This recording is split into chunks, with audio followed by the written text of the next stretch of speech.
अस्सलाम वालेकुम एवरीवन। उम्मीद है कि आप सब लोग ठीक होंगे।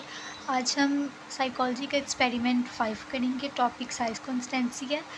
इसमें हमने एज इट इज़ ऐसे ही लिखना है प्रॉब्लम को, इंट्रोडक्शन को, इसके बाद इसकी जो हेडिंग्स हैं उनको भी, ब्राइटनेस एंड कलर्स को भी, shape, location, size, hypothesis, operators and material. इधर तक हमने सेम ऐसे ही लिखना है। आपने सबसे पहले एक्सपेरिमेंट की हेडिंग देनी है, इसके बाद आपने अपना टॉपिक लिखना है। प्रॉब्लम आपने जैसे पीछे लिखी हुई है वैसे ही लिखनी है। इंट्रोडक्शन भी आपने सेम ऐसे ही लिख देना जैसे मैंने लिखा है। उसके बाद सारी हेडिंग्स ऐसे लिखने के बाद ब्राइटनेस और कलर भी सेम आपने वैसे ही लिखना है। शेप, फॉर्म भी और इसकी साइज़ भी जैसे ही आप ये लिख लेंगे, उसके बाद आपने अपना ऑपरेटर्स लिखना है। ऑपरेटर्स लिखने के बाद आपने उसमें थोड़ी सी चेंजेस करनी है, वो भी मैं आपको दिखाऊंगी। हाइपोथेसिस के बाद आपने ऑपरेटर्स एंड मटेरियल लिखना है। ऑपरेटर्स और मटेरियल आपका वो होगा जो आपने यूज़ करना है उसमें। ये आपने पीछे से देख के सेम वैसे लिखना है। इसके बाद आपका एक्सपेरिमेंटर आ जाता है। आपने इसमें हेडिंग अपने नाम की देनी है। एक्सपेरिमेंटर आप हैं और सब्जेक्ट वो है जिस पे आप एक्सपेरिमेंट कर रहे हैं। वो आपकी कोई क्लास फेलो भी हो सकती है, कोई आपकी सिस्टर, कोई भी हो सकता है जिस पे आप एक्सपेरिमेंट कर रहे हैं। नेम आपने ऐसे लिखना है, एज लिखनी है, क्लास लिखनी है। इसके बाद आपने सब्जेक्ट का नेम लिखना है। आप नेम किसी का भी लिख सकते हैं अपनी क्लास वालों का जिस पे आपने एक्सपेरिमेंट किया। इसके बाद इंस्ट्रक्शंस आपने पीछे से सेम ऐसे ही लिखनी है जैसे उन्होंने दी हुई हैं।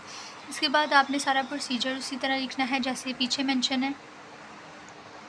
प्रोसीजर लिखने के बाद आपने आगे इसमें चेंजेस करनी है। नेक्स्ट आपका है सब्जेक्ट्स रिपोर्ट। सब्जेक्ट्स रिपोर्ट आपने उस इंसान की लिखनी है जिस पे आपने एक्सपेरिमेंट किया है। आपने उससे पूछना है कि उसको कैसा फ़ील हुआ एक्सपेरिमेंट से पहले, उसने जो फीलिंग थी उसकी, आप वो लिख सकते हैं।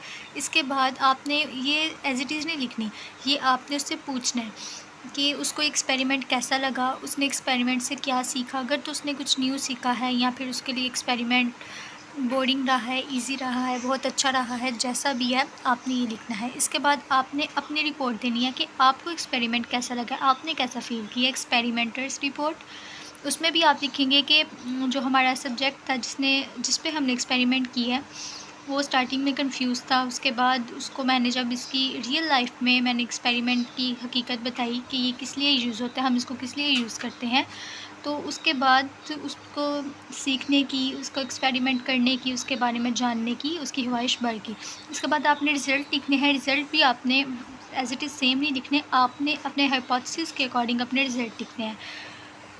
आपने ये शो करवाना है कि आपका जो हाइपोथेसिस है क्या वो आपके रिज़ल्ट को मतलब ठीक शो करवा रहा है, क्या आपका हाइपोथेसिस आपके रिज़ल्ट से मैच हो रहा है। अगर तो आपका हाइपोथेसिस आपके रिज़ल्ट से मैच होगा तो आपने इसको करेक्ट कर देना है। इसके बाद आपने कार्ड बनाना है। कार्ड में आपने सबसे पहले कार्ड नंबर लिखना है। आपके पास 6 कार्ड होंगे, आपने सब्जेक्ट को 6 कार्ड दिखाने हैं। इसके बाद उनकी डिटेल दिखानी है। फर्स्ट कार्ड में आपके पास एलिफेंट एंड डंकी है, सेकंड कार्ड में आपके पास हैन एंड चिकन है, थर्ड कार्ड में आपके पास कैट एंड डॉग है, और फोर्थ में कार एंड बस, फिफ्थ में चाइल्ड एंड मैन, और सिक्स्थ में रिस्ट वॉच एंड क्लॉक।